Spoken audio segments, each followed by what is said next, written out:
Գլխավոր դատախազ Աննա Վարդապետյանը կառավարության նիստում հայտարարեց, որ Սևանա լճի տարածքում գտնվող ապօրինի շինություններից մի քանիսը պետք է հողին հավասարեցվեն։ Հայտարարությունը հնչեց վճռական, սակայն դրան հետևող գործողությունները կրկին հարցեր առաջացրին։ Հիշեցնենք, որ Նիկոլ Փաշինյանի ընտանիքին պատկանող Հայկական ժամանակ օրաթերթը տարիներ առաջ գրել էր, որ Սևանա լճի և հարակից տարածքներում առկա են շուրջ 3800 ապօրինի և քանդման ենթակա շենք-շինություններ։ Սակայն երեկ իրականում քանդվեց միայն ԵԿՄ նախագահ Սասուն Միքայելյանին պատկանող մի քանի հնամաշ տնակ, մետաղական ակնհայտորեն անպիտան կառույցներ։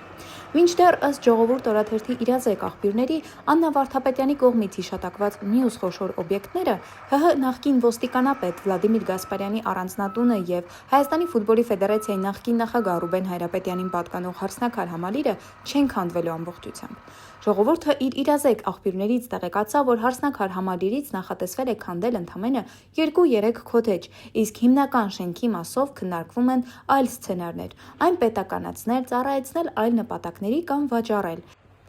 Նույն տրամաբանությամբ Վլադիմիր Գասպարյանի առանձնատունը ևս նպատակ կա պետականացնելու և դարձնելու որևէ մանկական կամ կրթական կենտրոն։ Ստացվում է հետաքրքիր, բայց վտանգավոր տրամաբանություն։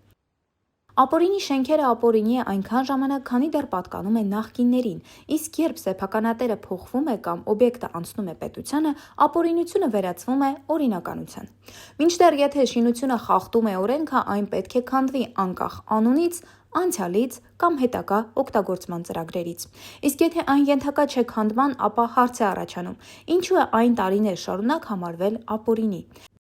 Սևանի շուրջ ձևավորվում է ոչ թե իրավական, այլ քաղաքական արդարադատության պատկեր։ Մուրճը իջնում է այնտեղ, որտեղ անվտանգ է, իսկ խոշոր օբյեկտների դեպքում ապօրինությունը վերաձևակերպվում է պետական շահի անվան տակ։